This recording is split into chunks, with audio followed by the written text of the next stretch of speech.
لله الذي كفى والسلام على عباده الذين اصطفى أما بعد أعوذ بالله من الشيطان الرجيم بسم الله الرحمن الرحيم إنما يعبد مساجد الله من آمن بالله واليوم الآخر وأقام الصلاة وآتى الزكاة ولم يخش إلا الله فعسى أولئك أن يكونوا من المهتدين صدق الله العظيم.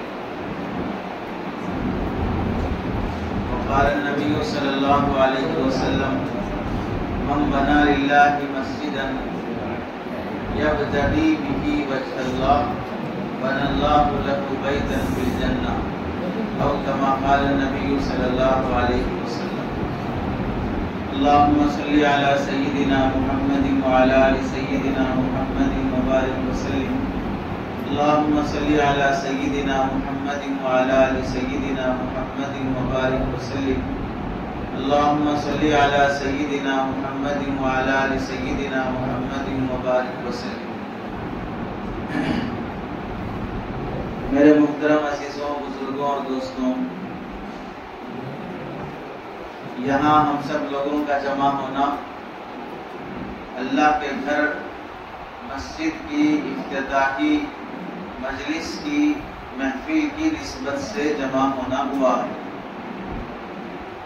جیسے ایک آدمی اپنا ذاتی مکان بناتا ہے، اس کے لیے پہلے سے پیسے جمع کرتا ہے، کوشش اور محنت کر کے بچت کر کے اپنی ذاتی مکان ذاتی پراپرٹی کے لیے قرضے لینا پڑے تو قرضے بھی لیتا ہے.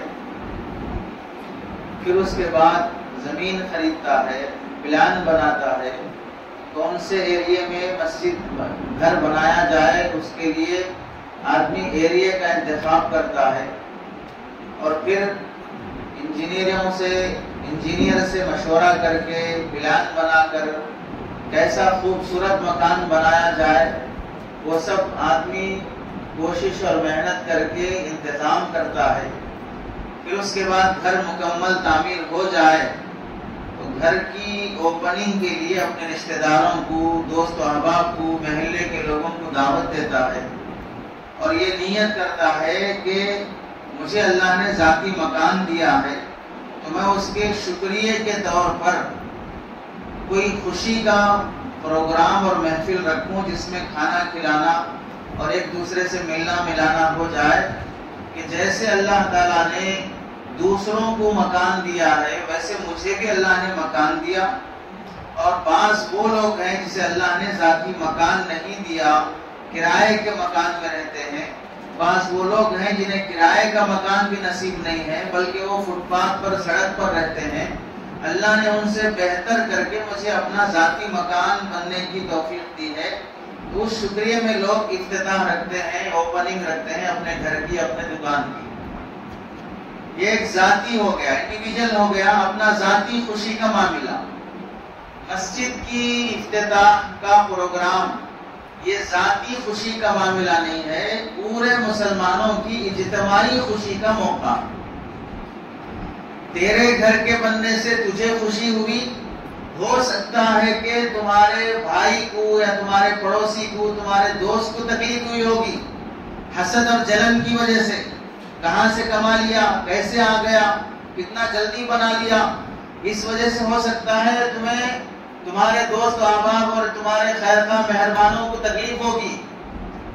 لیکن اس تکلیف سے بچنے کے لیے بھی آدمی پلان کرتا ہے کہ انہیں بھی دعوت دے لیں، انہیں بھی خوشی میں شریک کر لیں، یا نہیں تو کسی عامل اور بابا کے پاس جا کر تعویذ اور دم دوا کرا لیتا ہے کہ کوئی نظر نہ لگے، کوئی برے اثرات نہ ہو. اس واسطے آپ گھر میں بندش کرا دیجئے کیونکہ نیا مکان بنا ہے، شاندار بنا ہے تو لوگ ہو سکتا ہے حسد جلن کی وجہ سے کچھ کرا دیں. تو آدمی یہ کوشش کرتا ہے کہ اس سے ان تمام برے اثرات سے بچ سکیں. بالکل اسی طرح مسجد جب کسی ایریے میں بنتی ہے ہو سکتا ہے بعض لوگوں کو تکلیف ہو کہ یہاں مسجد کیسے بن گئی. تو اس موقع پر دو کاموں میں سے ایک کام ہم سب لوگوں کے لیے ضروری ہوتا ہے. مسجد کو نظر نہ لگے، مسجد میں کہیں برے اثرات ہو جائیں، اس واسطے آپ کسی عامل اور بابا کے پاس جا کے مسجد کی بندش تو نہیں کراتے. کوئی عامل اور بابا آ گیا مسجد میں دبدبا تو نہیں کر سکتا. تو پھر دوسرا کام کیا ہے؟ کس کو تکلیف ہو سکتی ہے مسجد بننے سے؟ جس طبقے کو تکلیف ہو سکتی ہے اس طبقے کو بھی مسجد کی افتتاحی پروگرام میں شریک کرنا ہماری ذمہ داری ہے، تاکہ ہم جس محلے میں رہتے ہیں، جس ایریے میں ہم بستے ہیں، ان میں کہیں نفرت نہ پھیل جائے. نفرت کیسے پھیل جائے گی؟ ہم کیا کر رہے ہیں نفرت پھیلنے کے لیے؟ آپ کچھ نہیں کر رہے ہیں، اسی وجہ سے نفرت پھیل رہی ہے. کچھ کرتے تو نفرت نہیں پھیلتی تھی. کرنے کی ذمہ داری کیا تھی؟ ان برادران وطن کو، غیر مسلم بھائیوں کو بھی اپنے سے قریب کر لینا. یہ ہماری ذمہ داری ہے. آپ جس ایریے میں دکان کھولتے ہیں اس ایریے میں گاہک کو اپنا بنا لینا دکاندار کی ذمہ داری ہے. گاہک چپک کر نہیں آئے گا کہ نیا دکان کھلایا میں خود جاؤں گا، بلکہ دکاندار کی ذمہ داری ہوتی ہے کہ میں ایسے آفرز رکھوں اور ایسا اچھے اخلاق سے بات کروں اور ایسا شاندار نظام بناؤں اور فیسلٹیز رکھوں، مینجمنٹ صحیح رکھوں کہ لوگ یہاں پر آئیں تو خوشی سے لے کے جائیں. وہ دکاندار کی ذمہ داری ہے. ایسے ہی مسجد کی اوپننگ اور افتتاح ہو رہی ہے تو ایریے میں رہنے والے تمام مسلمان اور غیر مسلموں کو اہتمام سے شریک کر لینا اس ایریے کے مسلمانوں کی ذمہ داری ہے. ان کے ذہنوں میں بدگمانیاں پھیل رہی ہیں میڈیا کی وجہ سے. ان کے ذہنوں میں بدگمانیاں پھیل رہی ہیں یوٹیوب کی وجہ سے. ان کے ذہنوں میں نفرتوں کا زہر گھولا جا رہا ہے فلمی دنیا کی وجہ سے، جس میں ہر فلم میں ولن مسلمان بنایا جاتا ہے، ہر فلم میں ٹیررسٹ مسلمان بنایا جاتا ہے، ہر فلم میں چور اور ڈاکو مسلمان بنایا جاتا ہے. تو اس طرح مسلمانوں کی شبیہ کو فلمی دنیا کے ذریعے سے، انٹرنیٹ کے ذریعے سے، میڈیا کے ذریعے سے بدنام اور بری اور بالکل زہریلے سانپ کی طرح پیش کر دی گئی ہے. اور ہم یہ سمجھ رہے ہیں کہ ہم کیا تکلیف پہنچائے بول کے ہم سے نفرت کریں گے. زہر اگلنے کا کام مستقل ہوتے جا رہا ہے اور ہم اس زہر کا تریاق اور اس زہر کو نکالنے کے لیے اپنی طرف سے اللہ کے نبی علیہ السلام نے جو نظام رکھا تھا اپنے زمانے میں، مسلمان غیر مسلم کوئی دیکھے بغیر محلے کا ہے، گاؤں کا ہے، اس سے اچھے تعلقات رکھنا، بیمار ہو گیا اس کی عیادت کے لیے جانا، قرضے کی ضرورت ہے تو اسے قرضہ دینا، مصیبت اور پریشانی میں ہے تو اس کی مصیبت اور پریشانی میں ساتھ دینا. یہ سب کام وہ لوگ کیا اللہ کے نبی علیہ السلام فرماتے تھے. آپ سب لوگ جانتے ہیں نبی کریم صلی اللہ علیہ وسلم کے پاس یہودی بچہ، نوجوان لڑکا خدمت کے لیے آتا تھا، بیمار ہو گیا، اللہ کے نبی علیہ السلام کو معلوم ہوا، اس کی عیادت اور تیمارداری کے لیے گئے، سرہانے بیٹھے، تسلی دی. معلوم ہوا اللہ کے نبی علیہ السلام کو کہ وہ انتقال ہونے والا ہے، سکرات کا عالم ہے. تو اللہ کے نبی علیہ السلام نے اس بندے سے کہا کلمہ پڑھ لو. تو اس نے اپنے باپ کی طرف دیکھا، باپ نے بھی کہا اطیع ابا القاسم، محمد کی بات مان لو. اور اس بچے نے کلمہ پڑھ کر دنیا سے وہ رخصت ہوا. تو اللہ کے نبی نے فرمایا اے اللہ تیرا شکر ہے تو نے محمد کے ذریعے سے ایک بندے کو جہنم سے بچا کر جنت کا فیصلہ کر دیا. سرکار دو عالم صلی اللہ علیہ وسلم نبیوں کے نبی ہیں. آپ سے افضل دنیا میں کوئی انسان نہیں ہے، لیکن محلے کا یہودی لڑکا بیمار ہے تو اس کی عیادت کو جانے کے لیے آپ علیہ السلام کے پاس ٹائم ہے. اور ہم آپ کی امت کہلائیں گے، سیکولر کہلائیں گے، بااخلاق کہلائیں گے، مذہبی کہلائیں گے، دیندار کہلائیں گے، سب کہلائیں گے، لیکن ہم اتنا بزی ہیں محلے کے کسی مسلمان اور غیر مسلم کی تیمارداری اور عیادت کے لیے ہمارے پاس ٹائم نہیں ہے. ہم نبی کریم صلی اللہ علیہ وسلم سے بھی زیادہ بزی ہیں. کس کو ٹائم ہے کسی کو وقت دینے کے لیے؟ لوگ ایک دوسرے کو خوشیوں کے موقع پر مٹھائی کے ڈبے دیتے، کپڑے دیتے، جوتے چپل دیتے، گفٹ دیتے، رومال دیتے، شال دیتے، فلاں کرتے، لیکن ایک دوسرے کو ٹائم دینے کے واسطے تیار نہیں. میڈیا کو ٹائم دیں گے، انٹرنیٹ کو ٹائم دیں گے، یوٹیوب کو ٹائم دیں گے، چبوتروں کو ٹائم دیں گے، کٹوں کو ٹائم دیں گے، گے اور فالتو کاموں کے لیے ٹائم دیا جائے گا، لیکن محلے کے بیوہ، یتیم، غیر مسلم اور ضرورت مندوں کو ٹائم دینے کے لیے ہمارے پاس وقت نہیں ہے، اس میں ہماری عزت چلی جائے گی، ہماری شان گھٹ جائے گی۔ میں نوابوں کی اولاد ہوں، میں کہاں سے کسی یتیم اور غیر مسلم کے پاس جاؤں گا؟ آپ بتائیے، تو پھر کیا نفرت نہیں پھیلے گی؟ ہم مسلمانوں میں سے جتنے حضرات یہاں بیٹھے ہیں، کوئی ہے ایسا بندہ جس کے دل میں مسجد کی عظمت نہ ہو، مسجد کی قدر نہ ہو؟ کوئی ہے ایسا بندہ جسے یہ کہتے کوئی کیوں مسجد بناتے ہو، فالتو ٹائم ویسٹ کر رہے ہیں، پیسہ ضائع کر رہے ہیں؟ کسی مسلمان کے دل میں ایسا خیال ہے؟ سب جانتے ہیں کہ وہ مسجد ضروری ہے، مسجد بہت بڑا اللہ کا گھر ہے، یہ برکتوں کی جگہ ہے، دعائیں قبول ہوتی ہیں، سب معلوم ہے۔ پھر ہمیں بتانے کی ضرورت ہے کہ مسجد کتنی عظیم جگہ ہے، اسے سب پہلے سے معلوم ہے، تبھی تو آئے یہاں پر۔ اگر اس کی عظمت نہیں ہوتی تو کہیں اور جا کے بیٹھتے تھے۔ جس کو نہیں معلوم ہے مسجد کی عظمت، اس کو بتانا ہماری ذمہ داری ہے، اس کے سامنے ذکر کرنا ہماری ذمہ داری ہے۔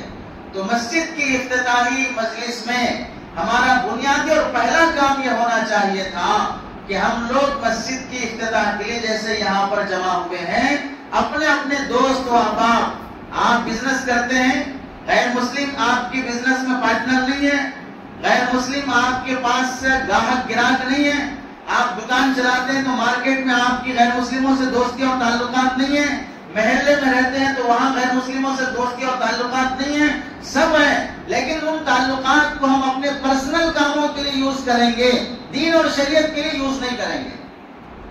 ان پرسنل کاموں کو ہم قرض لینے دینے کے لیے استعمال کریں گے، ان پرسنل کاموں کو ہماری ذاتی مسائل کے لیے استعمال کریں گے، لیکن اللہ اور اس کے رسول کی تعلیمات اور ان کی ہدایات کے لیے استعمال کرنے کا ہمیں توجہ اور ذہن نہیں جاتا۔ اسی وجہ سے پہلے زمانے میں مسجدیں بنتی تھیں تو اس وقت مسجدیں بننے کے بعد مسجد بننے کی خوشی جہاں مسلمان کو ہوتی تھی وہاں غیر مسلم کو بھی برابر ہوتی تھی۔ مسجد کی حفاظت جہاں مسلمان کرتا تھا وہاں غیر مسلم بھی کرتا تھا۔ مسجد کی تعظیم اور عظمت جہاں مسلمان کرتا ہے وہاں غیر مسلم بھی کرتا تھا۔ چنانچہ آپ میں سے جو بڑی عمر کے لوگ ہیں وہ سب جانتے ہیں، اگر مسجد بنی ہے، غیر مسلم اپنی شادی کا بینڈ باجا ڈھول بجاتے ہوئے جا رہا ہے، لیکن مسجد آ جاتی تو بینڈ باجا بند کر دیتا اور مسجد پار ہونے کے بعد پھر وہ بینڈ باجا شروع کرتا، کیونکہ یہ مسلمانوں کی عبادت کا گھر ہے، اللہ کا گھر ہے، یہاں پر بینڈ باجا ڈی جے بجانا یہ اسلام اور مسلمانوں کو تکلیف پہنچاتا ہے، اس واسطے وہ ڈی جے بجاتا نہیں تھا، بند کر کے پھر بعد میں شروع کرتا۔ اور اگر نماز پڑھ کر داڑھی والے کرتے پائجامے والے مسجد سے باہر نکلتے اور غیر مسلم لنگوٹ باندھ کر لنگی اوپر اٹھا کر باندھ کے جاتا تھا تو پھر ان مسلمانوں کو، امام صاحب کو، داڑھی والے صاحب کو دیکھ کر وہ لنگی چھوڑ دیتا۔ اس کی بھی اس کے اندر اتنی عظمت تھی کہ وہ ان کے سامنے لنگی اٹھا کر باندھنا بھی بے ادبی سمجھتا تھا۔ اور آج مسلمان خود مسجد کے بازو ڈی جے لگا رہا ہے، مسجد کے بازو ہی پٹاخے چلا رہا ہے، مسجد بنی ہوئی ہے لیکن اپنی شادی بیاہ کے بینڈ باجے دھوم دھام سے نماز چل رہی ہے پھر بھی لے کے جاتا ہے۔ مسلمان خود بے حس بے شرم بن گیا تو پھر غیر مسلم کو کیا پڑی ہے؟ جب تم خود اپنی مسجدوں کی عظمت نہیں کرتے تو ہمیں کیا پالا پڑا ہے تمہاری مسجدوں کی عظمت کرنے کا؟ تم خود اپنی مسجدوں کی آبادی کی فکر نہیں کرتے تو ہمیں کیا ضرورت پڑی ہے تمہاری مسجد کو آباد رکھیں؟ ایک مسجد کی افتتاح کا پروگرام تھا، لوگ ایسے ہی شامیانہ لگا کر، دیگ چڑھا کر اور راستے صاف کر کے بڑے اہتمام کے ساتھ تیاریاں کر رہے تھے۔ اس مسجد کا ایک یہودی رہنے والا شخص، اس نے اس محلے کے یہودی شخص نے پوچھا کیا بات ہے، آج کیا ہو رہا ہے؟ مسجد کی اوپننگ ہو رہی ہے، اللہ کے گھر کی افتتاح ہو رہی ہے۔ تو اس نے کہا کیا کرتے ہیں اس میں؟ مسلمان سب جڑتے ہیں اور کسی بڑے عالم کو بلاتے ہیں، ان کا بیان ہوتا ہے اور سب سنتے ہیں، اس کے بعد کھانے کا انتظام ہوتا ہے، نماز پڑھ کے کھانا کھا کے چل دیتے ہیں، یہی تو ہوتا ہے مسجد کی افتتاح میں۔ تو اس یہودی نے کہا کہ جب وہ بیان کرنے کے لیے آتے ہیں تو اس میں کیا ہم لوگوں کو بھی مسجد میں آنے کی اجازت رہتی ہے؟ میں بھی کچھ بولنا چاہے مائک میں بول سکتا ہوں؟ تو دوستی میں اس مسلمان نے کہا ٹھیک ہے تم بھی آ جاؤ، دیکھیں گے، اجازت لیں گے، تمہیں بھی 5 منٹ موقع دیں گے۔ دل رکھنے کے لیے آدمی کو دینا پڑتا ہے۔ تب وہ شخص بھی آ گیا، آنے کے بعد تھوڑی دیر ہوئی، اسے بھی 2 منٹ موقع دیے کہ آپ بھی بات کرو۔ جب وہ شخص مائک لیا تو اس نے سوال کیا کہ تھوڑا بتائیں پوری دنیا میں سب سے زیادہ پریشان قوم کون ہے؟ اس نے سوال کیا پوری دنیا میں سب سے زیادہ پریشان قوم کون ہے؟ ظاہر سی بات ہے سب یہ سمجھتے ہیں اور بولتے ہیں کہ سب سے زیادہ پریشان قوم مسلمان ہے۔ تو پوری دنیا میں اقلیت میں رہنے والے صرف کیا مسلمان ہیں یا دوسری ذات پات کے لوگ بھی مائنارٹی میں رہتے ہیں؟ صرف مسلمان مائنارٹیز میں ہیں یا دوسری ذات پات کے لوگ بھی مائنارٹیز میں ہیں؟ پوری دنیا میں بول رہے ہیں، صرف ہندوستان میں نہیں، پوری دنیا میں مائنارٹیز میں پوری دنیا میں الگ الگ ذات کے لوگ بھی ہیں، لیکن پریشان سب سے زیادہ مسلمان نظر آ رہے ہیں۔ وجہ کیا ہے؟ دوسری ذات کے لوگوں کو پریشانی کیوں نہیں آ رہی ہے، صرف مسلمانوں کو کیوں آ رہی ہے؟ ان کے مدرسے محفوظ نہیں، ان کی مسجدیں محفوظ نہیں، ان کی لڑکیاں محفوظ نہیں، ان کے علماء محفوظ نہیں، ان کا قرآن محفوظ نہیں، ان کی پراپرٹیاں محفوظ نہیں، ان کے وقف بورڈ کی زمینیں، اوقاف کی زمینیں محفوظ نہیں۔ وجہ کیا ہے؟ اس نے پھر کہا کہ تمہارے نبی نے تم سے یہ کہا تھا، یہ یہودی بول رہا ہے، تمہارے نبی نے تم سے کہا تھا کہ جو شخص فجر کی نماز پڑھتا ہے شام تک اللہ تعالیٰ اس کا محافظ بن جاتا ہے اور کوئی شیطان اسے نقصان نہیں پہنچا سکتا اور اس کے ہاتھ میں اللہ کا جھنڈا ہوتا ہے۔ تم میں سے بتاؤ کتنے فیصد مسلمان ہیں جو فجر کی نماز پڑھتے ہیں؟ کتنے فیصد مسلمان ہیں؟ 10% مسلمان بھی فجر کی نماز میں دکھنا مشکل ہے۔ 100 لوگوں کا گھر ہے، مکانات ہیں، تو اس میں سے 10 آدمی بھی مکان مسجد میں دکھنا مشکل ہے۔ تمہاری نمازوں کا حال 10% بھی تم مسجد آباد نہیں کر رہے ہو، اور اللہ کا وعدہ یہ تھا کہ جو فجر کی نماز پڑھے گا اس کی اللہ حفاظت کرے گا، اور جو قوم اپنے اللہ کی حفاظت میں رہنا نہیں چاہتی ہے دنیا کی کوئی قوم اسے بچا نہیں سکتی۔ تمہارا اللہ تمہیں خود بچانا نہیں چاہ رہا ہے، تم اس کی حفاظت میں آنا نہیں چاہ رہے ہو۔ مسجدیں بنا دی مسلمان نے بڑی شاندار، لیکن نمازی بنانے کی تعداد، آباد کرنے کی تعداد، یہ کتنا ہم لوگوں میں ہو رہا۔ اور ایک غیر مسلم نے کہا تمہاری فجر کی جب اذان ہوتی ہے کتنے لوگ نماز پڑھنے کے لیے گھر سے اٹھ کے آتے ہیں؟ 10% آبادی بھی نماز کی آنا مشکل ہے، اور محلے میں رہنے والوں کی تعداد صرف مسلمانوں کی ہے، غیر مسلم بھی رہتے ہیں، غیر مسلم بھی رہتے ہیں۔ تو پھر جب غیر مسلم بھی اس محلے میں رہتے ہیں تو پھر آپ بتائیے، آپ یہ اذان دے کر پورے محلے کو جگا رہے ہو اور آنے والی تعداد صرف 10% ہے، 90% تمہارے ہی لوگ مسجد کو نہیں آتے ہیں، پورے محلے کی نیند کیوں ڈسٹرب کرتے ہو؟ یہ 10 لوگ جو آ رہے ہیں ان کو فون کر کے بلا لو، 10 لوگ آ جائیں گے۔ اذان دے کر مائک پہ پورے محلے کو ڈسٹرب کیوں کرتے ہو؟ یہ اس غیر مسلم کا سوال ہے۔ ہم مسلمانوں کے پاس کیا جواب ہے اس کا؟ ماریں گے، لڑیں گے؟ کیوں سوال کر رہا ہے؟ شرم سے ہمیں ڈوب مرنا چاہیے۔ وہ یہ بولنا چاہ رہا ہے کہ جب تم اذان دے کر پورے محلے کو جگا رہے ہو تو اللہ کے بندے پورے محلے کو نمازی بنانے کی کوشش بھی کر لو، پورے محلے کو مسجد لانے کی کوشش بھی کر لو۔ وہ یہ بولنا چاہ رہا ہے، لیکن سالوں سے ہماری نمازوں کی، فجر کی نماز کا حال یہ ہے کہ 10% سے زیادہ ملنا مشکل ہے۔ اور کسی بزرگ نے کہا تھا کہ جس دن مسلمانوں کی مسجدیں نماز سے اور بالخصوص فجر کی نماز سے اتنا آباد ہو جائیں جتنا کہ جمعہ کے دن جمعہ کی نماز سے آباد ہوتی ہے، تو اس دن یہودی اور عیسائی اور ظالم اسرائیل کو ہرانے اور اسے شکست دینے کے لیے کسی میزائل کی ضرورت نہیں ہے۔ نمازیوں کا کثرت سے جمعہ کی نمازیوں کی طرح فجر کی نماز میں آ جانا ہی کافی ہے دشمن کو ہرانے کے لیے۔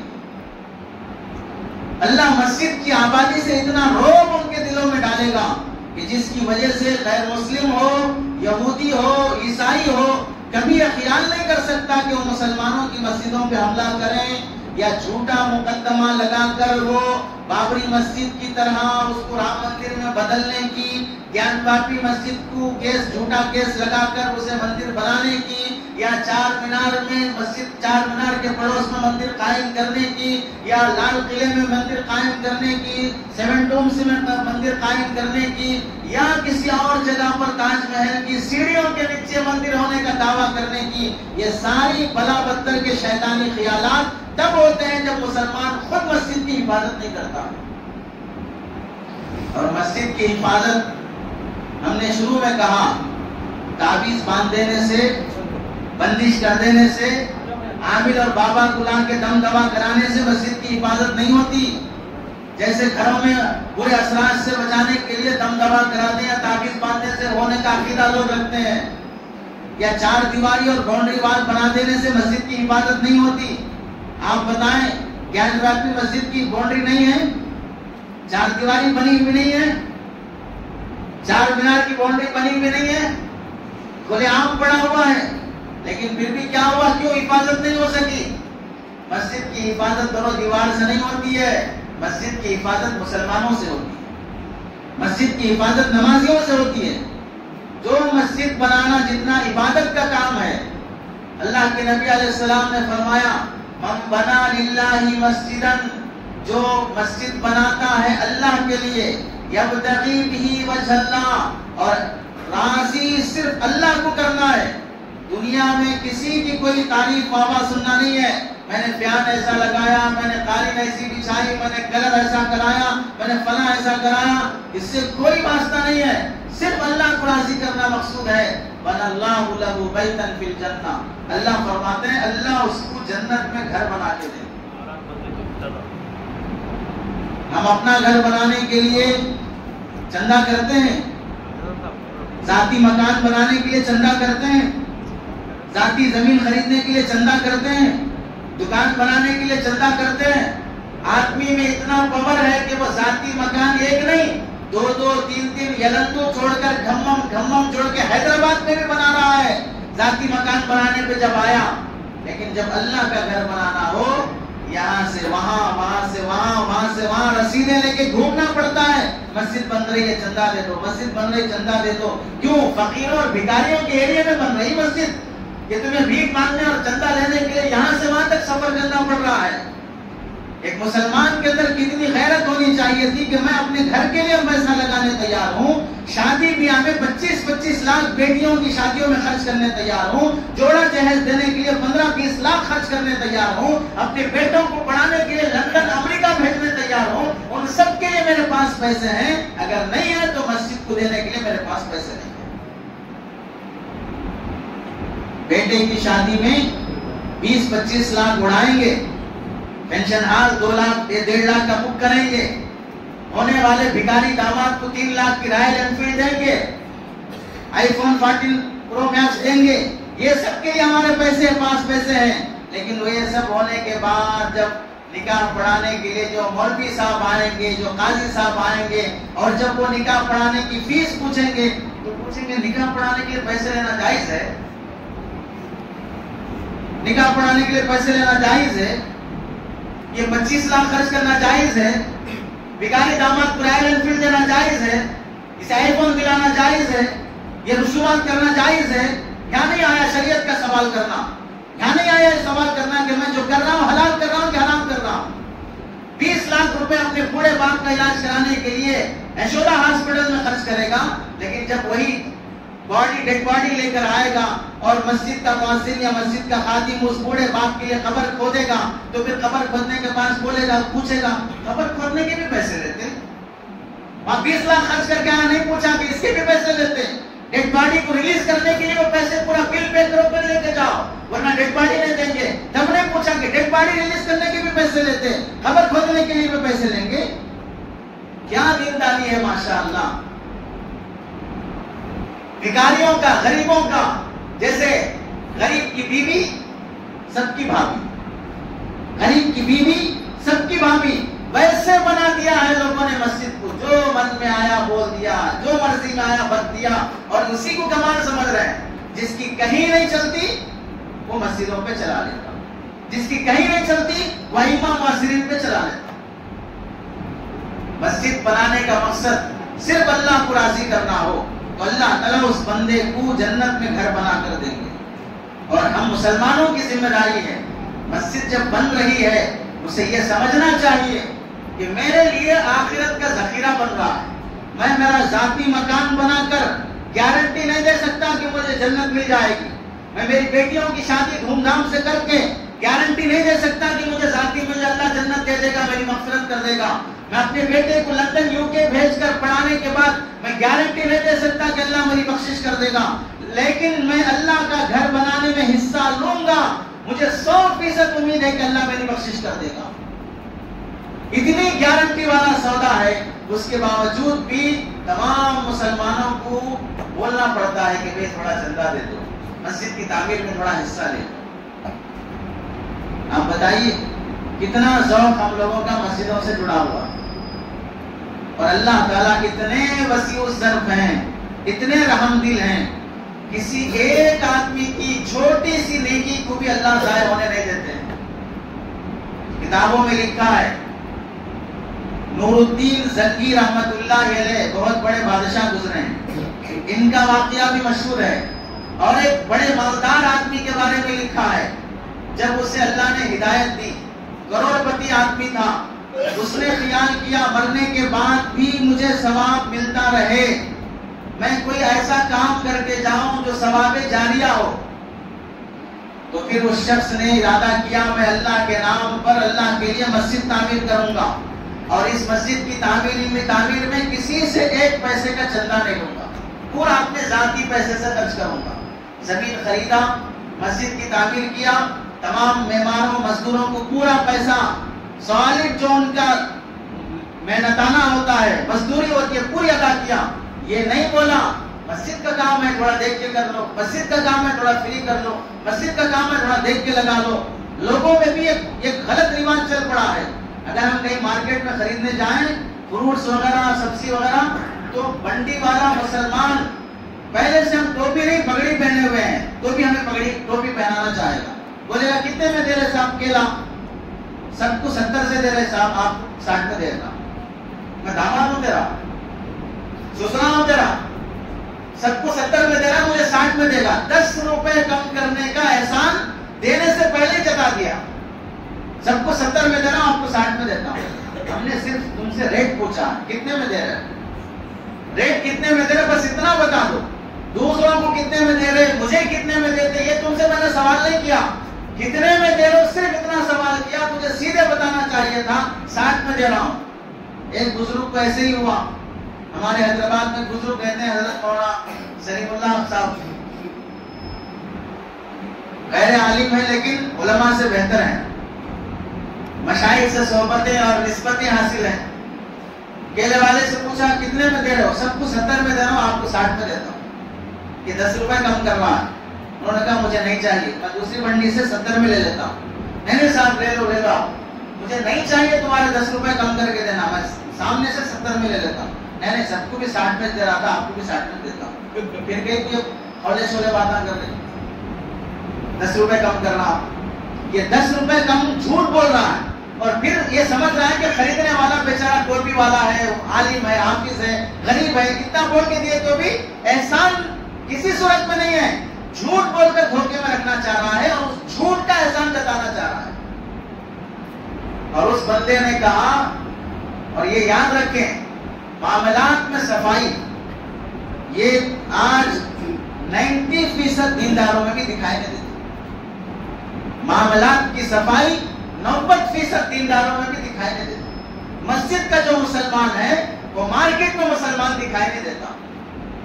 مسجد میں جیسے سچا بنتے ہوئے سورہ فاتحہ پڑھتے ہوئے الحمدللہ رب العالمین میں غلطی چلی گئی، اس غلطی کا احساس، وضو کرتے ہوئے روزے کی حالت میں اگر ایک خطرہ پانی حلق سے چلا گیا اس کا احساس ہے، نماز پڑھتے ہوئے گیس نکلنے کا ڈاؤٹ ہو گیا اس کا احساس ہے، نماز میں بھول ہو گئی 3 رکعت میں کھڑے ہونے کی جگہ بیٹھ گیا، اس کا احساس ہے، اور پوچھنے کے لیے امام صاحب کے پاس، عالم صاحب کے پاس آتا ہے، لیکن دکان پر بیٹھ کر حرام بول رہا ہے، جھوٹ بول رہا ہے، دھوکہ دے رہا ہے، ڈنڈی مار رہا ہے، وہ پوچھنے کے لیے کبھی مولوی صاحب کے پاس نہیں آئے گا۔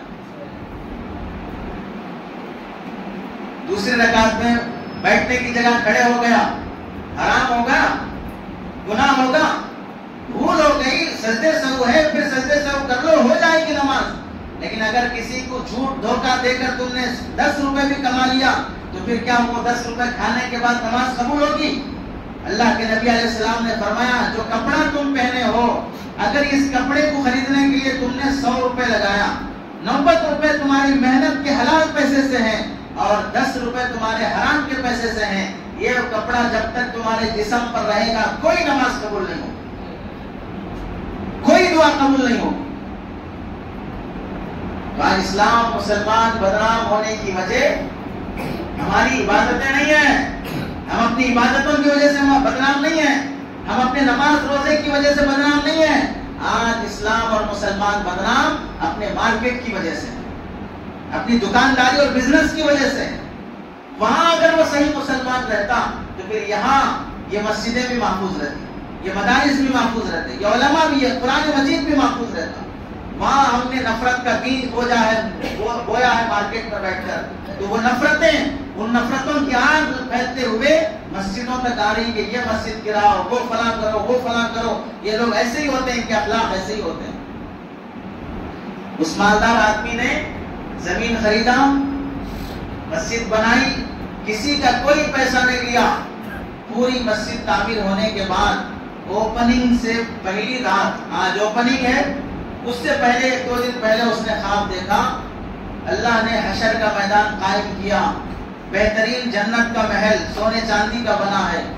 اس نے دیکھا تو سمجھا میں نے ہی مسجد اللہ کے لیے بنائی تھی تو میرا ہی شاید محل ہوگا۔ تو وہ جانے لگا تو فرشتے نے روک کر کہا کہ تمہارا محل نہیں ہے، تمہارا محل آگے ہے۔ تو آگے دیکھا تو اس سے بڑا شاندار محل اللہ نے بنایا تھا، تو اسے دیکھ کر بہت حیرانی ہوئی کہ اللہ نے اتنا شاندار محل میں مسجد بنانے کے بدلے مجھے دے رہا ہے۔ جانتے ہوئے اس نے یہ خیال کیا کہ پھر یہ محل کس کا ہے؟ فرشتے سے پوچھا یہ کس کا محل ہے؟ تو اس نے کہا تمہاری مسجد بنانے کے لیے ایک شخص نے تھوڑا سا ہیلپ کیا تھا، وہ ہیلپ کرنے والے کا یہ مکان ہے، پورے پیسے اس کے ہیں، اس نے تھوڑا سا ہیلپ کیا بس، اس کے لیے یہ اللہ نے محل بنا کر دیا ہے، اور تمہارا تو بہت بڑا محل ہے جو شاندار آگے ہے۔ خواب سے اٹھنے کے بعد اس نے پورے مستریوں کو بلا کر پوچھا تم نے اپنی طرف سے ثواب کی نیت سے کچھ بھی ایک کنکر ادھر سے ادھر اٹھا کے ڈالا؟ نہیں، ہم جو کام کیا اس کا پیسہ لیا، آپ سے فری میں کوئی کام نہیں کیا۔ تو پھر یہ محل کس کا بنا؟ پورے مہمانوں سے پوچھا۔ ایک مزدور نے کہا میرے سے معاملہ یہ ہوا، گارا مٹی ملا رہا تھا، ادھر سے ایک عورت گزر رہی تھی، گارا مٹی ملاتے ہوئے جو ملانے کے لیے بالٹی تھی، پانی کی بالٹی، وہ ٹوٹ گئی، اب پانی ڈالنے کے لیے بالٹی نہیں تھی تو وہ عورت بالٹی لے کے جا رہی تھی، میں نے اس سے وہ بالٹی مانگی، اس نے دے دیا، اور اس بالٹی کو لے کر میں نے گارا مٹی ملا کر پھر وہ بالٹی اسے واپس کر دیا۔ اتنا وہ عورت کی ہیلپ لیا۔ کدھر گئی وہ عورت؟ فلاں ایریے کی ہے، فلاں محلے کی ہے۔ گھر پہ پہنچا، دستک دیا، کہا کہ تم نے میری مسجد بنانے میں یہ ہیلپ کیا تھا؟ ہاں ہیلپ کیا تھا، اس کے بدلے میں تمہیں 10,000 ریال پیسے دینا چاہتا ہوں، رکھو۔ اس کے بدلے میں 10,000 ریال پیسے دینا چاہتا ہوں، رکھو۔ نہیں مجھے نہیں چاہیے۔ 20,000 رکھ لو، نہیں چاہیے۔ 50,000 ریال رکھ لو، نہیں چاہیے۔ 1,00,000 ریال رکھ لو، مجھے نہیں چاہیے۔ بڑھاتے بڑھاتے 10 لاکھ ریال تک گیا۔ 10 لاکھ ریال دینے تیار رکھ لو۔ تو وہ عورت کہنے لگی اللہ کے بندے تو میرے ہیلپ کرنے کا بدلہ نہیں دے رہا ہے، جنت خریدنا چاہتا ہے تو اللہ نے تجھے رات میں دکھائی تھی، اور سن لے جو خواب تو نے دیکھا ہے وہ میں نے بھی دیکھا ہے، جو خواب تو نے دیکھا ہے وہ خواب میں نے بھی دیکھا ہے۔ اب میں اس احسان کا اور اس نیکی کا بدلہ بیچنا نہیں چاہتی۔ تو آپ بتائیں تھوڑا سا مسجد بنانے پر اللہ تعالیٰ اتنی لاج رکھ لیتے ہیں۔ اگر کوئی آدمی پوری مسجد بنا رہا ہے، اپنے ماں باپ کے نام سے بنا رہا ہے، اپنے دادا کے نام سے بنا رہا ہو یا اپنے نام سے بنا رہا ہو تو اللہ تعالیٰ اس پر کتنا انعام اور احسان کرے. شرط اللہ نے لگائی یا بتغی بھی وجہ اللہ کو راضی کرنا مقصود ہو. کوئی تعریف کرے کوئی نہ کرے کوئی آیت نکالے کوئی مقصود نہیں ہے, مجھے اللہ کو راضی کرنا یہ شرط ہے, تب جا کے یہ محل ملے گا. دکھاوا جہاں پر بھی آ گیا وہاں ہرگز ایک نیکی بھی نہیں ہے. آپ بتاؤ مسجد بنانا زیادہ افضل ہے یا اللہ کے راستے میں نکل کر شہید ہو جانا جان دے دینا زیادہ افضل ہے؟ کون سی نیکی زیادہ افضل ہے؟ مسجد نہیں بنائے, اللہ کے راستے میں نکل کے شہید ہو گئے, شہیدوں کا مرتبہ کتنا بڑا ہے, لیکن اس جان دینے والے شہید کے اندر بھی ریاکاری پیدا ہو گئی, اللہ اس کی شہادت کو بھی بیکار کر دیا. مسجد نہیں بنی دوبارہ بنا لے سکتے, یہ غلط بن گئی دوسری صحیح بنا لے سکتے, لیکن ایک بار جان گئی تو دوبارہ بنا سکتے ہیں. اتنا بڑا نیک عمل بھی ریا کے ساتھ ہو جائے گا, دکھاوے کے ساتھ ہو جائے گا, اللہ اس کو بھی قبول نہیں کرتے. مسجد بنانا بہت بڑی نیکی ہے. مسجد بنانے کے بعد دوسرا مرحلہ ہوتا ہے مسجد کی حفاظت کرنا. مسجد کی حفاظت کرنا یہ اس کے بعد سب سے بڑا مرحلہ ہے. مسجد کی حفاظت کے لیے کیا چیزیں ضروری ہیں؟ اس کے لیے دیکھیں, مسجد کی حفاظت کے لیے قانونی طور پر جو کاغذات کے لحاظ سے زمین پکی ہونا, عمارت بنانے کے لیے وہاں سے جو پرمیشن ہونا ہے وہ لینا, اور وہاں کا پائپ لائن ہو, کرنٹ کا معاملہ ہو, کوئی لینڈ لائن فون رکھنا ہو, کوئی پیسہ بھرنا ہو, ان تمام ضابطوں کے ساتھ جو اپنے گھر کی حفاظت کے لیے ضروری ہے, مسجد کی حفاظت کے لیے بھی ان قانونی کارروائیوں کو مکمل کرنا ضروری ہے, تاکہ کل آج محلہ آباد نہیں ہے, آج لوگوں کی ادھر توجہ نظر نہیں ہے, کل کے دن اگر ہم قانونی لحاظ سے کارروائیاں مکمل نہیں کیے اور کسی آدمی کی غلط نظر پڑ گئی, پھر اس کے بعد کورٹ کچہری اور کیسز شروع ہو گئے, تو پھر بتائیے مسجد کی حفاظت کرنے کے لیے کتنے لوگ آگے آئیں گے؟ بابری مسجد کا مسئلہ ہوا, آپ میں سے کتنے لوگ ہیں, میں اپنے ساتھ ملا کے بول رہا ہوں, ہم میں سے کتنے لوگ ہیں جو بابری مسجد کی حفاظت کے لیے کہیں جا کے کیس بک کیے ہوں؟ کتنے لوگ ہیں جو روزہ رکھ کر بابری مسجد کے لیے دعا کیے ہوں؟ قانونی طور پر ہم میں کس نے کیا کارروائی کی ہے؟ نہیں کی ہے. گیان پراپتی مسجد کا مسئلہ چل رہا ہے, ہم میں سے کتنے لوگ ہیں جو اس مسجد کے بارے میں ٹینشن میں ہیں, 2 رکعت صلاۃ الحاجت پڑھ کے دعا کر رہے ہیں؟ اللہ کے بندوں, دنیا کی ہندوستان کی بڑی بڑی مسجدیں 100 سالوں سے پرانی مسجدیں, ان پر جب دشمن کی نظر پڑتی ہے ہم کچھ نہیں کر سک رہے ہیں, تو پھر اپنے محلے کی مسجد پر دشمن کی نظر پڑے گی تو ہم کیا کر لیں گے؟ مسلم تنظیمیں ہیں, جمعیت العلماء ہے, مسلم پرسن اللہ ہے, یہ علماء کی تنظیمیں ہیں جو اس کے لیے لاکھوں روپے لگا کر کیس لڑتی ہیں. باقی ہم کو اگر ہم کھانے کو پیسے نہیں ہے, بیٹی کی شادی کو پیسے نہیں ہے, گھر بنانے پیسے نہیں ہے, اب وہ شخص لا کے پیسے دے گا گیان واپی مسجد بچانے کے لیے کیس لڑو, میں پیسے دے رہا ہوں. اس لیے شروع سے یہ نظام ہونا چاہیے, مسجد کے لیے جو پلاٹ الاٹ کیا جائے یا خریدا جائے, قانونی طور پر وہ تمام کارروائیوں سے صاف معاملہ رہے, کہیں بھی جھول نہ ہو. آج نہیں, مسجد ایک بار بن جاتی ہے جو قیامت تک مسجد ہے, تو ایسے ہی مسجد کا معاملہ قیامت تک بھی صاف رہنا چاہیے. اب صحیح ہے, کل کے دن بگڑ گیا, ایسا نہیں. پروف اور دستاویزات کے لحاظ سے, ڈاکومنٹس کے لحاظ سے 100% کارروائی صاف. حفاظت کے لیے دوسرا کام, مساجد جتنے آپ کے ایریا میں ہیں, یہ پورے ہندوستان کی تمام ریاستوں اور تمام ڈسٹرکٹوں کے لیے یہی بات ہے کہ آپ کے اس ایریا میں اور اس گاؤں میں کتنی مسجدیں بنی ہیں. 50 مسجدیں ہیں, 40 مسجدیں ہیں, 30 مسجدیں ہیں. 30 مسجدوں کی کوئی ایسی تنظیم ہے جو کسی بھی مسجد پر قانونی کارروائی ہو تو وہ کمیٹی آگے بڑھ کر اس مسجد کی حفاظت کرتی ہے؟ کوئی ایسی تنظیم بنی ہوئی ہے؟ نہیں بنی ہے. تو پھر اگر کسی محلے کی چھوٹی سی مسجد پر کوئی کارروائی چل رہی ہو, کوئی دنگا فساد چل رہا ہو, کوئی جھگڑا چل رہا ہو, کوئی پریشان کر رہا ہو, تو اس ایریے کے لوگوں کو ہی حل کر لینا ہے. اب وہ ایریے میں مسلمانوں کی تعداد زیادہ نہیں ہے, وہ ایریے میں مسلمانوں کو دلچسپی نہیں ہے, جانے تو جانا ہے مسجد, ہمیں کیا کرنا ہے. بنانے والے نے اب یہ دیکھ لو بنانے والے نے محنت سے بنائی، دل لگا کر بنایا، آپ سب لوگ جمع ہوئے ہیں. آپ بتائیں 50 سال کے بعد اس وقت جو بننے کے بعد جو خوشی اور جذبہ ہے، 50 سال بعد آنے والی قوم کو یہی اچھا اور جذبہ رہے گا؟ کون کتنی محنت سے بنایا، کتنا اس کے لیے محنت کرنا پڑا، 50 سال بعد آنے والی نسل کو کیا لینا دینا اس سے؟ لیکن ڈاکومنٹس اگر صحیح نہیں رہا، تنظیم ایسی بنی ہوئی نہیں رہی جو تمام مسجدوں کی حفاظت کے لیے قانونی کارروائی کرنے کے لیے رہے گی. کسی بھی مسجد کی کوئی بھی قانونی کارروائی ہو، فلاں تنظیم سے رابطہ کرو، قانونی تمام معاملات جو بھی ہوں گے وہ تنظیم کے لوگ کرا کے دیں. ہمارے پاس ایسا کوئی نظام نہیں. ہم لوگوں کا ذہن دینی معاملوں میں بہت چھوٹا ذہن ہے اور دنیا کے معاملے میں بہت بڑا ذہن ہے. اور وہ دنیا کا بڑا ذہن لے کر ہم دین کا چھوٹا ذہن لے کر بڑے بڑے کام کرنا چاہتے ہیں. اور پھر کیا بولتے؟ مسجد تو ہے لیکن امام صاحب کچھ بھی فکرش نہیں مانتی، بچے مکتب چلتا نہیں، عورتوں کے اندر بے پردگی ہے، فلاں مسئلہ ہے، لیکن کوئی پوچھنے والا نہیں ہے. امام صاحب ہی ملے ہیں سارے کام پوچھنے کے واسطے، دوسرے سب لوگ پاگلوں کی دنیا میں جی رہے ہیں. ذمہ داری نہیں ہے ان لوگوں کی کہ کیا ہونا کیا نہیں ہونا، کیا کرنا کیا نہیں کرنا ہے.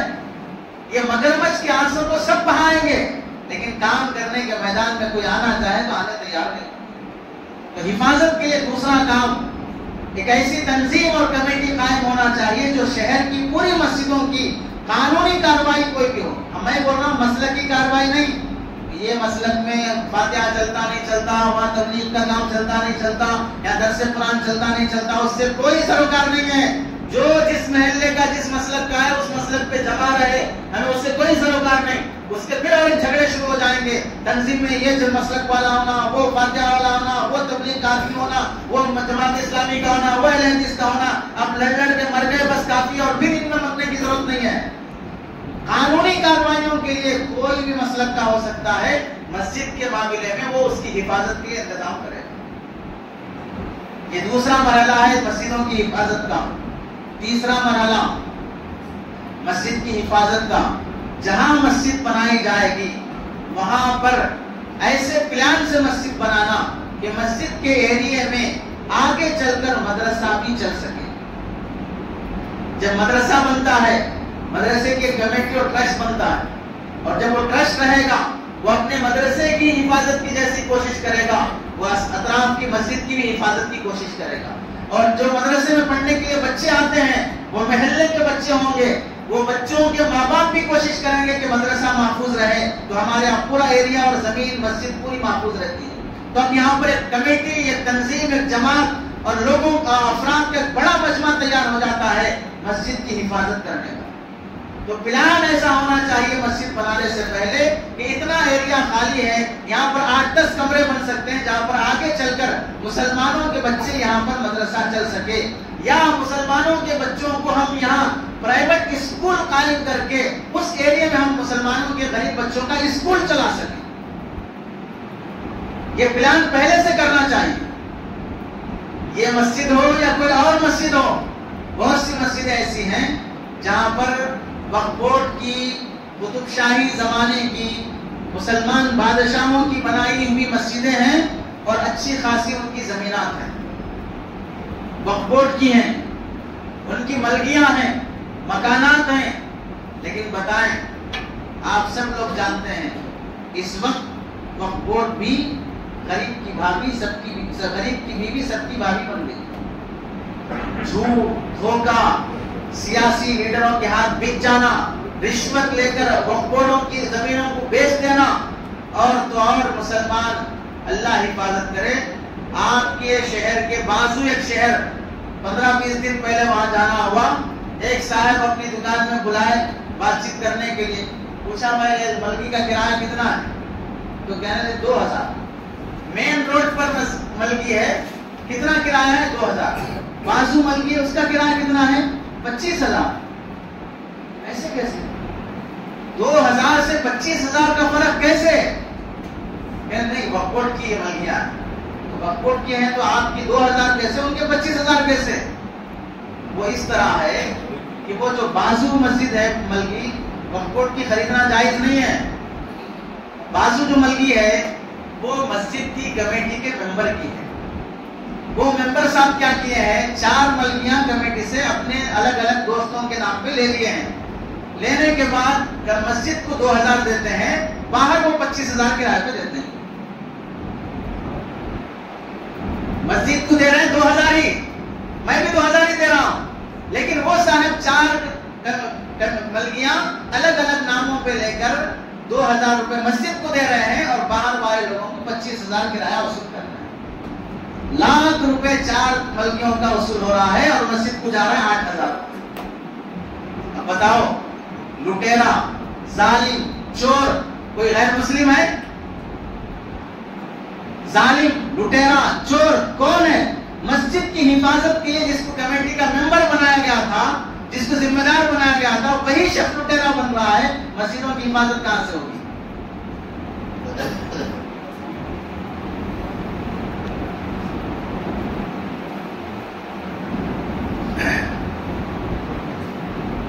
مسجد کی حفاظت کے لیے مسجد کی جتنی زمین ہے اس زمین کو خالی رکھنے سے مسجد کی حفاظت نہیں ہوتی.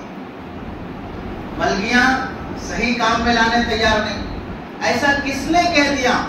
پورے ہندوستان کی جتنی مسجدیں ہیں، ہر مسجد کی جتنی وقف پراپرٹی ہے، سب پراپرٹیوں پر مسلمانوں کا ناجائز قبضہ اور 2,000 100 روپے 350 روپے بھی ایک ملکی کا کرایہ دے گا. 350 روپے ایک ملکی کا کرایہ، جہاں پر بعض اگر انڈیویجل اگر کسی کی ملکی ہے تو وہ 20,000 روپے لے رہا ہے اور یہ صاحب دے رہے ہیں 350 روپے. کس کی ہے؟ مسجد کی ملکی. مسجد باپ کی جاگیر ہے. مسجد کس کی پراپرٹی ہے؟ 350 روپے مسجد کا مال. لوگ اپنا پیسہ مسجد کو کیا خرچ کرتے ہیں؟ مسجد کا پیسہ لوٹنے کے لیے بیٹھے ہیں. اور آپ حضرات پہلے سن لیں، بہت سے ایسی باتیں ہیں مسجد کی اوپننگ سے متعلق جو میں بول رہا ہوں. آپ کے ائمہ حضرات آپ کو بولنا چاہیں تو نہیں بول سکتے کیونکہ آپ سننا نہیں چاہتے.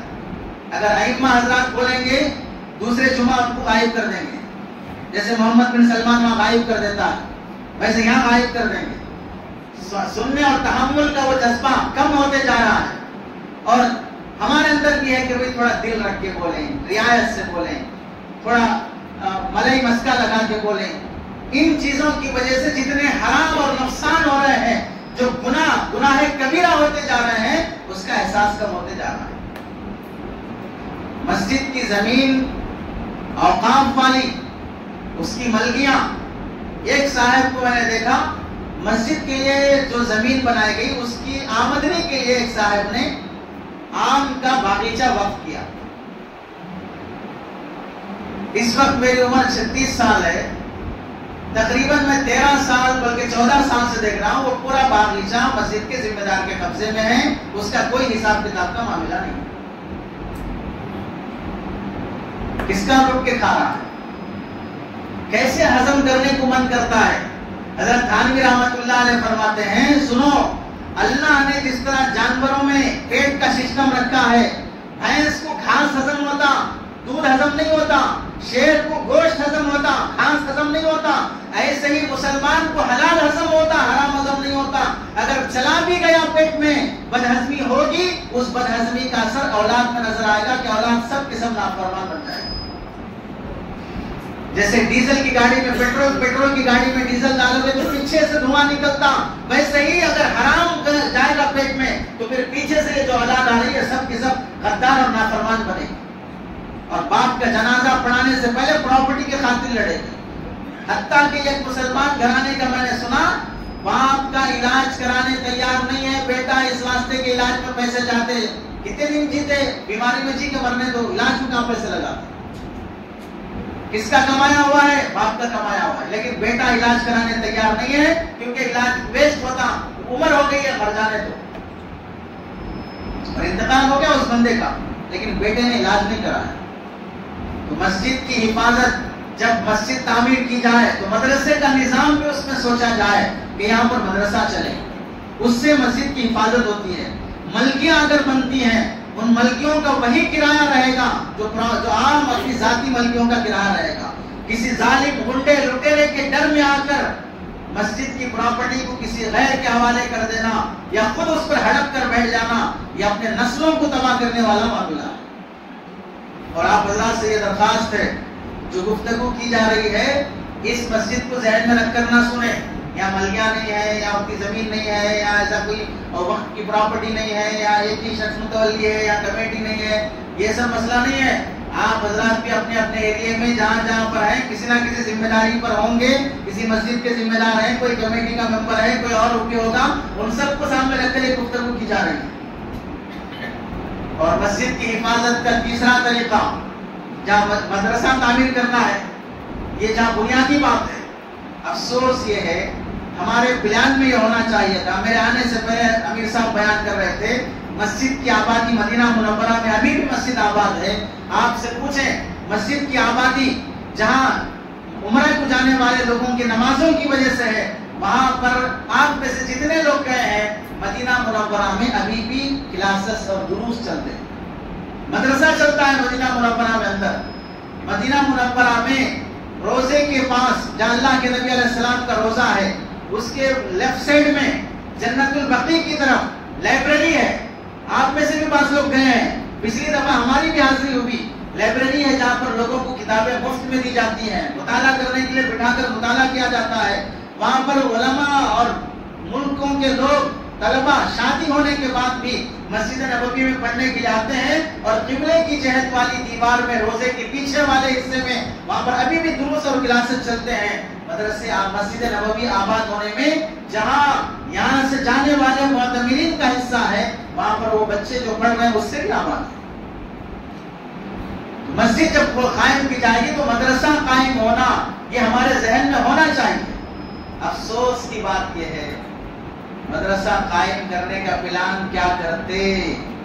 اگر محلے کے عالم صاحب مولانا صاحب وہ محلے کے بچوں کی فکر کرتے ہوئے مدرسہ قائم کرنا چاہ رہے ہیں, مسجد کی زمین خالی پڑی ہوئی ہے, مسجد خالی پڑی ہوئی ہے, سیکنڈ فلور فرسٹ فلور سب بنا کر دھول پڑ رہی ہے, جمعہ میں ایک بار کھولتے وہ بھی ایک دو صفاتی, عید میں ایک بار کھولتے اس میں بھی آتے نہیں آتے, 2-3 فلور بنا لیا ہے, دھول پڑ رہی ہے, پھر بھی خالی رکھیں گے.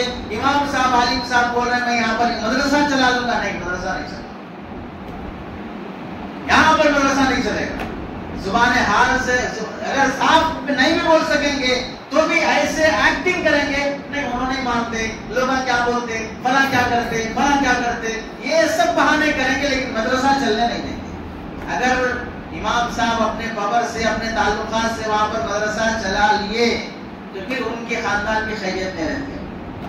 انگلیاں کرنا, کھجانا, ٹانگ کھینچتے رہنا, بدنام کرتے رہنا, مدرسے کے نام پر اتنا لوٹ کے کھا رہے, ذاتی مکان بنا لیے, بھاری گاڑی میں گھومتے رہتے, اچھے کپڑے پہنتے رہتے, ایسے چپل ہیں, ایسا فون ہے, بچے یہاں پڑھ رہے ہیں, کچھ تو بھی بدنام کر کے بیچارے کو وہاں سے نکالنے کی کوشش کرنا. بلاخر تنگ ہو کے وہ مسجد چھوڑ کر کہیں گاؤں کے باہر کرائے کا مکان لے کر کرایہ بھرتے ہوئے وہ مدرسہ پڑھانے کی کوشش کرے گا, لیکن یہاں چلنے نہیں دیا جائے. آپ کے گاؤں میں ایسا ہو رہا ہے, میں یہ بولنا نہیں چاہ رہا ہوں, لیکن کہیں نہ کہیں ایسا ہو رہا ہے. یہ چیزیں قائم چلتی ہیں تو آپ بتائیں. ہماری ذمہ داری تھی کہ ہم مدرسہ قائم کرتے, لیکن چلنے والے کی ہم رکاوٹ بن رہے ہیں. آپ نے حدیث میں سنا اللہ کے نبی علیہ السلام کی میراث تقسیم ہو رہی ہے. وہ کیا میراث تھی پوچھیے امیر صاحب سے. حضور صلی اللہ علیہ وسلم کے علم تقسیم ہو رہا تھا, درس دیے جا رہے تھے, وہ درس مسجد میں اللہ کے نبی علیہ السلام کا چل رہا تھا. ہم ان درس کو قائم کرنے کے لیے تیار ہیں. مسجد کی حفاظت کا آخری یہ بھی طریقہ ہے حفاظت کا, مسجد کے ساتھ مکتب کا نظام ہونا بہت زیادہ ضروری ہے. اور مجھے مولانا نے سنایا کہ اس مسجد کی تعمیر کی بنیاد ہی مکتب بنی ہے. یہاں پر بچے پہلے سے مکتب پڑھا کرتے تھے, مکتب کے ذریعے سے اللہ تعالیٰ نے ایسا ماحول بنایا جس سے مسجد بھی بن جائے. اور یہ بات سمجھیں, مسجد کی آبادی, مسجد کی حفاظت یہ مکتب کے ذریعے سے جتنا ہوتی ہے کسی اور کام سے نہیں ہوتی. مسجد میں جتنا مسجد والی جماعت ضروری ہے اس سے کہیں زیادہ مکتب ضروری ہے, اس سے کہیں زیادہ مکتب ضروری ہے. اس واسطے کہ مکتب میں آنے والے لوگ یہ چھوٹے معصوم بچے ہوتے ہیں, اور اس وقت دشمن کا جو حملہ ہے وہ بڑے لوگوں پر نہیں ہے. بڑے لوگوں کے بارے میں اس کو معلوم ہے کتنے دن جی کے مرتے ہیں, گانے تو ان کے پیچھے کون لگتے؟ ان چھوٹے بچوں کے پیچھے لگو. یہ جوان ہونے کے بعد کمپنیوں میں آئیں گے, آفس میں آئیں گے, پولیس بنیں گے, ڈاکٹر بنیں گے, فلاں کریں گے, لیکن ان کا دماغ ہمارا ہو تو ہمارے پلان سے بچے چلیں گے. اس واسطے بیبی کیئر بھی قائم کر رہے ہیں لوگ. 2 سال کے بچے کو بھی لے رہے ہیں, 3 سال کے بچے کو بھی لے رہے ہیں, تاکہ ابھی سے اس بچے کی ایسی ذہن سازی کی جائے, بڑا ہونے کے بعد وہ اس کے ماں باپ کا نہیں ہوگا, وہ ہمارا رہے گا. تو مکتب قائم کرنا مسجد میں اتنا ضروری ہے کہ جیسے سمجھو مسجد کا ایک ڈھانچہ ہے اور اس کی ریڑھ کی ہڈی اگر کوئی چیز ہے تو مکتب ہے. اور ریڑھ کی ہڈی کے بغیر کوئی آدمی چل نہیں سکتا, مکتب کے بغیر کوئی مسجد چل نہیں سکتی. 40-50 سال کی عمر کے لوگ مسجد کو آ رہے, نماز پڑھ رہے ہیں, 10-20 سال کے بعد مر جائیں گے, پیچھے سب کہاں پر رہے گی؟ وہاں چھوٹے بچے آتے ہی نہیں ہیں. مکتب کی حفاظت ضروری ہے. حضرت علی میاں ندوی رحمۃ اللہ علیہ فرماتے ہیں, سنو, اگر کسی جگہ قرآن مجید ہاتھ سے گر جاتا ہے, لوگ ہیبت میں آ جاتے ہیں, صدقہ کرنے کے لیے کفارہ کیا ہے پوچھتے ہیں. حضرت علی میاں فرماتے ہیں قرآن گرنے کا جتنا ڈر ہے اس سے کہیں زیادہ مکتب بند ہو جانے کا ڈر ہونا چاہیے, اس واسطے کہ مکتب میں وہی قرآن کی حفاظت ہو رہی ہے. جس قرآن کے گرنے کا تمہیں ڈر ہے اس قرآن کی حفاظت اسی مکتب میں ہو رہی ہے. اگر کسی جگہ مسجد توڑ رہے ہیں, دشمن یہ معلوم ہوگا تو جس جذبے میں مسلمان آتا ہے کہ مسجد کیسا توڑتے, ویسے ہی اگر کہیں معلوم ہوا کہ مکتب بند ہو رہا ہے, وہی جذبہ مسلمانوں میں ہونا چاہیے. مکتب کیسے بند ہو سکتا ہے؟ یہ ہمارے نسل کی ایمان کی حفاظت کا ذریعہ ہے مکتب. تو مکاتب کی حفاظت, مکاتب کا قیام, بانجھ ہے وہ مسجد جس مسجد میں مکتب نہیں چلتا. جیسے شادی کے بعد جس عورت کے بچے نہیں ہوتے ہیں, سماج میں اس عورت کو منحوس سمجھا جاتا ہے, ویسے ہی بے فیض ہے وہ مسجد جس مسجد میں مکتب نہ چلتا. اور افسوس کی بات ہے دینداروں کے بچے ہی مکتب میں نہیں آتے, دینداروں کے بچے مکتب میں دکھائی نہیں دیتے. اس واسطے مسجد میں مکتب کا قیام, مکتب کی حفاظت, مینار لگانے کے لیے پیسے تعاون کرنے تیار ہیں, محراب بنانے کے لیے پیسے تعاون کرنے تیار ہیں. مکتب چلتا ہے, سپاہیوں کی ضرورت ہے, کتابوں کی ضرورت ہے, پڑھانے والے مولوی صاحب کو سیلری کی ضرورت ہے, اس کے لیے تعاون کرنے والے احباب آگے نہیں آئیں گے. یہ بناؤ وہ بناؤ, تاکہ چونکہ اس میں میرا نام رہتا ہے, مینار وہ دیے ہیں, محراب وہ بنائے ہیں, فلاں وہ کیے ہیں, لیکن اس مسجد کی آبادی کی حفاظت فلاں امام صاحب کے ذریعے سے ہو رہی ہے, وہ مکتب پڑھا کر رہے ہیں. ان کی سیلری کا نظام مستقل بنانا, اور تو اور بعض لوگ کرتے کیا, امام صاحب کی سیلری میں ہی وہ بھی انکلوڈ کرنا, یہ کام بھی وہ کام بھی سب اس میں کر لینا, اذان بھی دے لینا, صفائی بھی کر لینا, نماز بھی پڑھا لینا, بچوں کو بھی پڑھا لینا, سب کر لینا, 8,000 روپے آپ کو دیں. اور ہم کمپنی میں جاب کرنے کے بعد 8 گھنٹے سے آدھا گھنٹہ بھی ایکسٹرا ہو جائے, آدھا گھنٹے کے پیسے چاہیں گے, اور ان صاحب کو 24 گھنٹے مسجد میں لگا کر رکھیں گے. تو آپ بتائیے مسجدوں کا نظام کیسے آباد ہو, ہمارے بچے کہاں سے علم حاصل کریں؟ مسجد کی مکتب میں پڑھنے والے بچے آج کے بچے ہیں, کل کے جوان ہیں, کل یہی بچے حفاظت کریں گے. جب وہ دیکھیں گے کہ مسجد کے ماحول میں ہم نے پڑھا, مکتب پڑھا, قرآن پڑھا, تو ان کو دینی تعلق قائم ہو جائے گا مکتب سے, مکتب سے محبت کرنے والے بنیں گے. کتنا خرچ ہوگا؟ آخری بات میں بول کے اپنی بات مکمل کر رہا ہوں. کویت کے بڑے مشہور دعوت دین, دعوت و تبلیغ کے بہت بڑے ذمہ دار شخص گزرے ہیں. مسلمانوں غیر مسلموں سب میں انہوں نے دعوت کا کام کرنے کی کوشش کی. کویت کے رہنے والے عبدالرحمن سمیت نام کے افریقہ کے ایریا میں رہا کرتے تھے. وہاں پر انہوں نے 1947 میں ان کی پیدائش ہوئی جب ملک آزاد ہوا ہندوستان, اور 2013 15 اگست کو ان کا انتقال ہوا. بڑے مالدار گھرانے کے تھے, اللہ تعالیٰ نے خوب مال دولت سے نوازا تھا. عام نوجوانوں کی طرح زندگی ضائع کرنے اور پیسہ عیاشی میں اڑانے کے بجائے ان کے دل میں خیال آیا کہ میں افریقہ کے ایریا میں جا کر غریب مسلمانوں کی مدد کروں گا, ان کی خدمت کروں گا, انہیں دین کی طرف لانے کی کوشش کروں گا. 29 سال انہوں نے افریقہ کے ایریا میں خدمت کی. 29 سال میں 1,10,20,000 لوگوں کو مسلمان بنایا. 1,10,20,000 لوگوں کو انہوں نے کلمہ پڑھا ہے. کتنا بڑا کام اللہ نے ان سے لیا. اور پھر اسی کی برکت سے آگے انہوں نے 5,700 مسجدیں بنائی. 5,700 مسجدیں اور 15,000 یتیم بچوں کی کفالت، ان کی پرورش کا ذمہ اپنے پیسے سے لیا. 15,000 بچے. اور پھر مسجدوں میں، غریب ایریوں میں مسلمانوں کے لیے پانی کا بورویل اور کنواں کھدانے کے لیے انہوں نے 9,500 کنویں اور بورویل کھدوائے. 9,500. اور 860 مدرسے انہوں نے قائم کیے. 4 بڑے بڑے جامعات انہوں نے بنائے.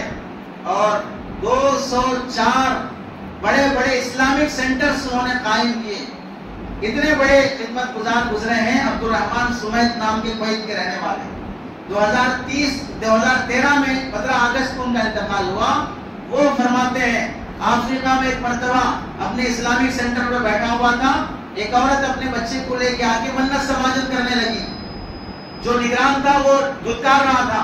میں نے اسے بلایا، کیا بات ہے؟ کہ اس کا بچہ بیمار ہے اور ڈاکٹروں نے کہہ دیا ہے کہ اب اس کا علاج کرنا بیکار ہے، ویسٹ ہے پیسہ. لیکن یہ پھر بھی کہہ رہی ہے کہ تھوڑا علاج کی مدد کر دو، اس بچی کو اپنی ذمہ داری میں لے لو. بار بار منت سماجت کر رہی ہے. تو انہوں نے پوچھا اس بچے کے علاج کا خرچہ کتنا ہوگا؟ اس کی ہم پوری ذمہ داری لیتے ہیں. 15,000 یتیموں کی کفالت کا انتظام کیے ہیں. اس کا ہم انتظام لیتے تو کتنا ہوگا؟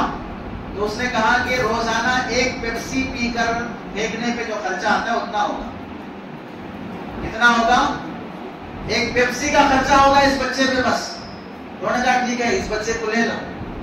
علاج ہوا، وقت گزرتے گیا. 12 سال کے بعد دوبارہ جب وہ اپنے اسلامک سینٹر پہ آئے، ایک عورت اپنے بچے کو لے کے کھڑی ہے اور ان سے ملنا چاہتی ہے. خادم نے آ کر کہا کوئی عورت آپ سے ملنا چاہتی ہے. اندر آئی بچے کو لے کر اور کہا نا اس بچے کا نام عبدالرحمن ہے. انہی کے نام پر بچے کا نام بدل دیا بعد میں. کہ آپ کا نام بھی عبدالرحمن سمیت ہے، میں نے اپنے بچے کا نام بھی عبدالرحمن رکھا ہے. الحمدللہ یہ بچہ صحت مند بھی ہے اور حافظ قرآن بھی ہے. اور یہ پورا جو ہوا ہے آپ کے وہ ایک پیپسی کے پیسے سے روزانہ جو خرچ ہو رہا تھا اسی سے بنا. انہوں نے جب سنا آنکھوں سے آنسو آ گئے، پیروں تلے زمین ہل گئی. ایک پیپسی کا پیسہ خرچ کرنے پر ایک حافظ ہمیں مل جاتا. اور پھر آگے اس عورت نے کہا اب میں اپنے بچے کو آپ کے حوالے کرنے آئی ہوں، جیے مرے جو ہو آپ اس بچے کو آپ رکھ لیجئے.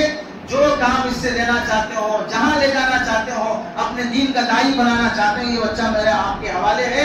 انہوں نے کہا ایک پیپسی پر ہماری قوم کا ایک بچہ حافظ بن سکتا ہے، وہ دین کا داعی بن سکتا ہے، وہ دین کا خدمت گزار بن سکتا ہے، تو ہمارا اپنا پیسہ کتنا فالتو اور دنیا میں ضائع ہوتے جا رہا.